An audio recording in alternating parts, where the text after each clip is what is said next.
Hello, I'm Azim Magarsa. Welcome to OBN English News Edition.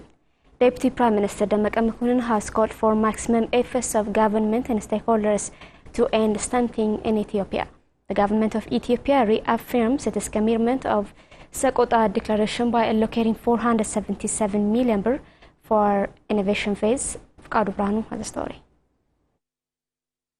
The Sakota Declaration second high-level forum was held in Finfinne at Sheraton Hotel to review implementation of the first high-level forum recommendations and endorse the third-year Sakota Declaration plan. Deputy Prime Minister, and who is also chairman of Sakota Declaration, Damak Amakunan, the Sakota Declaration implementing sector ministers, regional presidents of Amara and Tigray regions, and heads of donor organizations have participated on the forum. The declaration is mainly focuses to end stunting in children less than 2 years by 2013. On the event, Minister of Health Dr. Amin Aman noted that they have planned to work on 32 districts that are highly affected by stunting in children, whereas 8 districts are beyond the plan.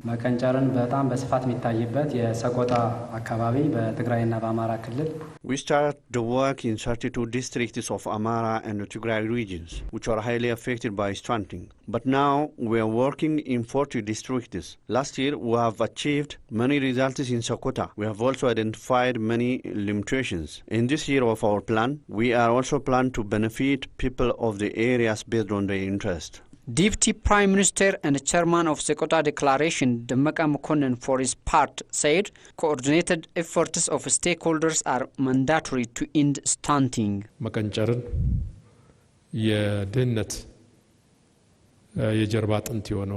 There is no victory than solving the problem stunting, which is based for poverty. Stunting is a hidden problem which can affect human being starting from childhood. So it's very important to work on it in order to save the generation from this bad problem. In doing so, we can accelerate our economic development. During the forum, it was disclosed that the Federal Democratic Republic of Ethiopia has allocated 477 million birr for the execution of the third year's innovation phase activities, whereas the 2 regional governments are also expected to match equivalent amount of birr. The allocated budget will be used to execute multi-sectoral interventions, which includes construction of small-scale irrigation, construction of all-weather rural roads, construction and rehabilitation of water supply schemes, construction of schools, establishment of nutrition corners at farmers' training centers, and stunting reduction are among major activities that will be implemented.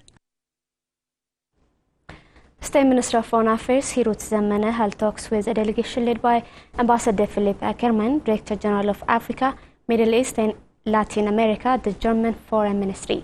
The two sides exchanged views in the latest development in the Horn of Africa. Hirut said Ethiopia's mediation role that led to the signing of constitutional declaration in Sudan as a proof to the country's dedication to raise the peace and tranquility of the region to a higher level. The Sudan's Transitional Military Council and the Forces for Freedom and Change signed a pact on constitutional declaration on 4 August after a series of Ethiopian African Union-led mediation efforts. Philip Ackerman, for his part, briefed Hirut on his visit to Khartoum, Sudan. He also commended Ethiopia for the mediation role.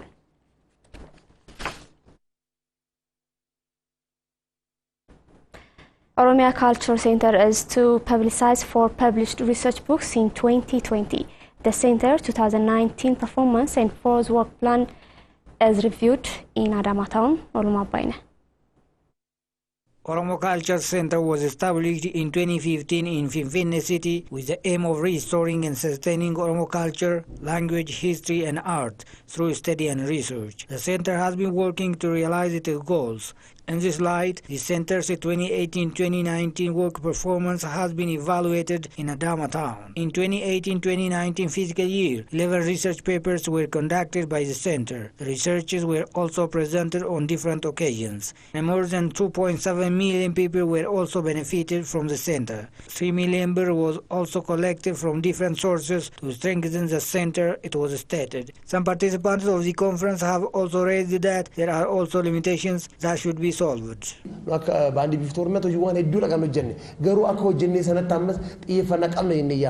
As Beef to Oromia Band, we have done many remarkable jobs, but we have to do more, especially in terms of improving life standards of our members. The government should support us.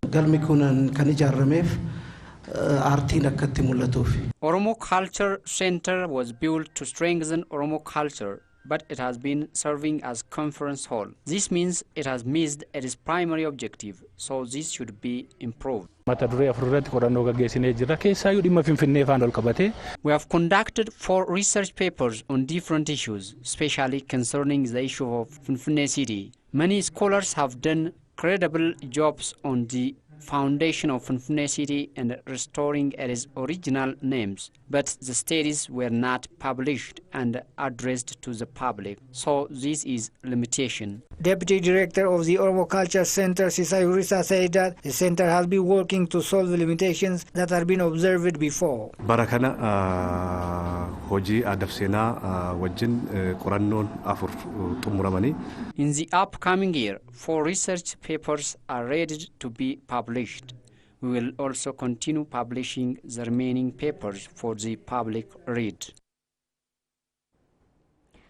Bulehora University announced that preparation has been finalized to start a new common course focused on the GEDA system titled Introduction to the GEDA System to all students joining Bulehora University in the coming academic year. The university expressed its dedication to fill the gap in using indigenous knowledge. Sorochak Abenicha reports.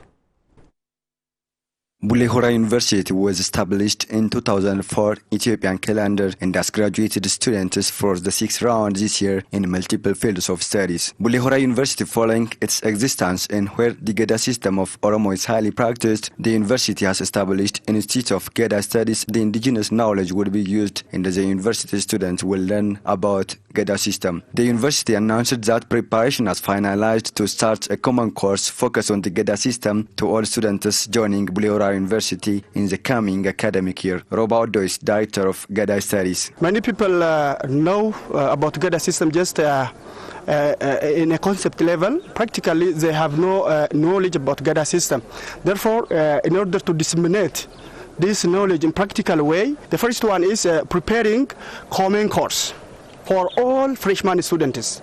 So that is already, we have finished the course.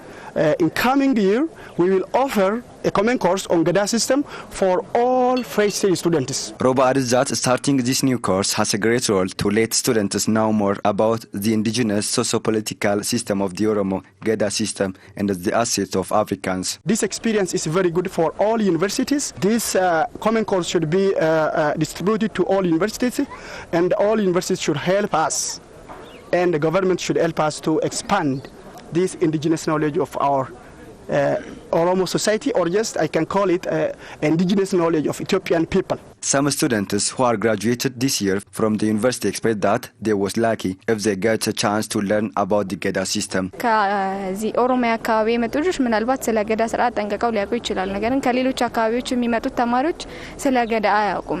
Maybe those who come from Oromia region knows about the GEDA system, but as it is the asset of Ethiopia and Africa, it is necessary to know about the GEDA system. In this regard, I'm very sorry to miss the chance to take the course on the GEDA system. The students said it is a special chance to learn about GEDA system, even though the newcomer to the university should use the chance appropriately. Dr. Fufa Isaias, who is Research and Community Service Vice President of Bulehora University for SPAR, said that it has been worked in collaboration with other universities and the Ministry of Education to expand the Center of Indigenous Knowledge Studies across the country and with other universities in Africa.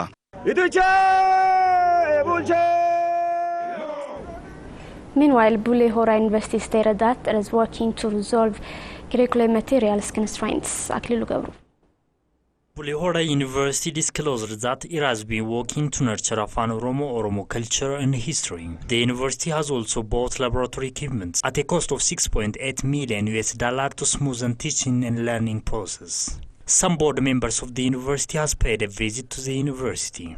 They also said that fulfillment of laboratory equipments would enable the students to be competent enough on their field of study. There was scarcity of laboratory equipment, computers and other supplementary materials, but as you can see, it has been fulfilling right now.